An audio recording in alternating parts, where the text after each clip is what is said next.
Here we're making a fish pond, and it's challenging.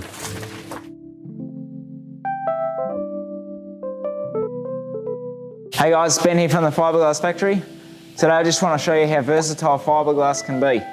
So here we have a Fibreglass fish pond that we've just finished, and we made this from timber. We used timber melamine and then screwed it all together. And we made it in two sections, and then we glassed using the timber melamine as a mould. We've made this Fibreglass fish pond, which looks amazing, and then we've joined it together in the middle here.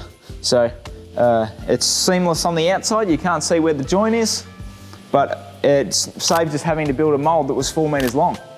Now you can build anything from a mould or without a mould, but you'd have to start with something. So this is one of the versatile things about Fibreglass.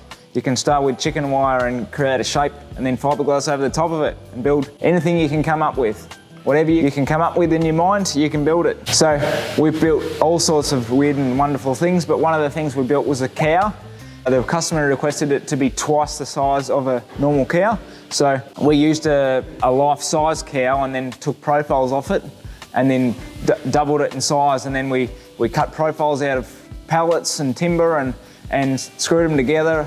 And then we used material and stretched it over the top, fiberglassed it, and then we digged up mud out of the backyard and created the shape, fiberglass over the top of that. Like, you can just do anything you can dream up. So Fibreglass is amazing stuff. The only limitation is your imagination.